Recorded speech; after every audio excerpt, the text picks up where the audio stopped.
Hello guys, आज आपण बनवणार आहे पीठ भरून हिरवी मिरची. त्यासाठी आपण हिरव्या मिरच्या घेतल्या, स्वच्छ धुवून घेतल्या आणि त्यामध्ये आपण आता त्याचं असं मध्ये चाकूने कट करून घेणार आहे. कट करून घेऊ आपण त्याचं, त्यातल्या आतल्या बिया सगळ्या काढून घेऊ. त्यातल्या बिया आपण सगळ्या काढून घेणार आहोत. बघा, आपण ह्या सगळ्या अशा बिया काढून घेतल्या. त्यातल्या आता पीठ भाजून घेऊया. आता आपण एक वाटीभर पीठ आता भाजून घेणार आहोत. थोडंसं हलकं भाजायचं आहे कच्चेपणा जाण्यासाठी. त्यामुळे पिठाला असा खरपूस चव लागतो.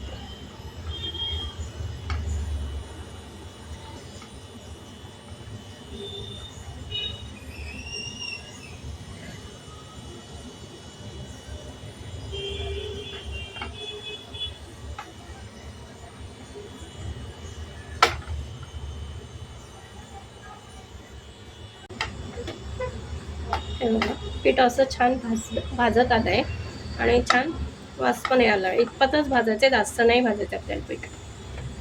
आता आपण गॅस बंद करून पीठ भाजलंय. आपण आता पिठात मसाले टाकून घेऊया. ओवा आहे एक छोटा चमचावर, तो चोळून घालायचा आहे. कोथिंबीर कापून स्वच्छ धुवून,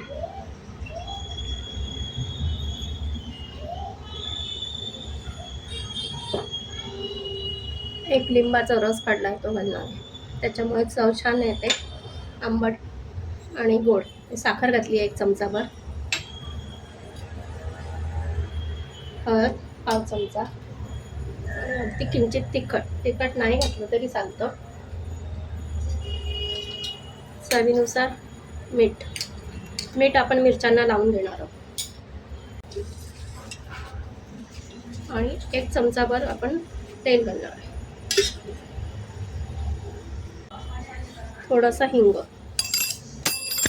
आपण मिरच्यांना हे बघा सगळं बिया काढून घेतल्या. मिरच्यांना थोडं आतून मीठ लावायचं, म्हणजे मग त्या चवीला असं बेचव नाही लागत.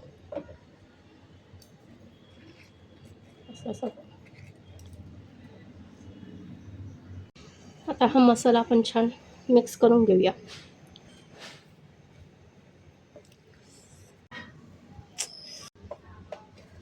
आता आपण मिरची एक एक भरून घेऊया. असं दाबून पीठ भरायचं आहे.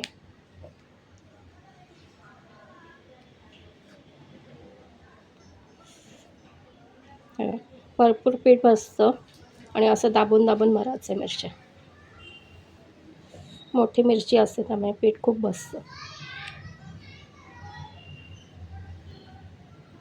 असं कडेकडेने छान पीठ भरून घ्यायचं.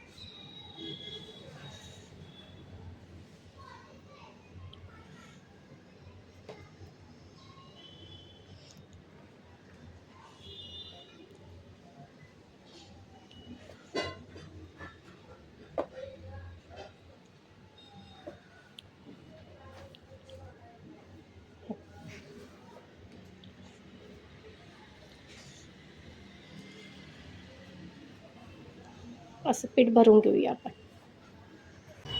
आपण पॅन ठेवलेलं आहे, त्यामध्ये आपण तेल टाकूया.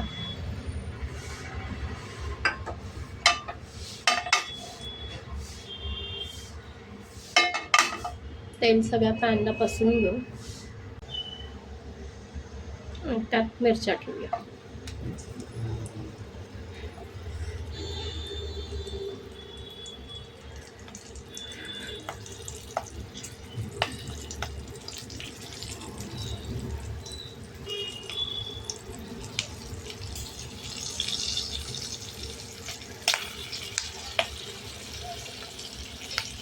त्याच्यावर आपण झाकण ठेवून लो फ्लेमवर वाफ काढून घेऊया.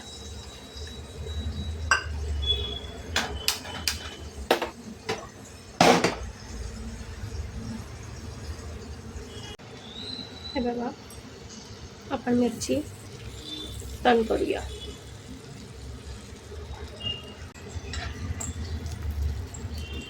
अशी छान हे झाली आहे ती. तळली गेली आहे. आता आपण दोन्ही बाजूने ती अशी हे बघा परत आपण त्याच्यावर झाकण ठेवूया आणि वाफ काढून म्हणजे आतलं पीठ छान शिजेल.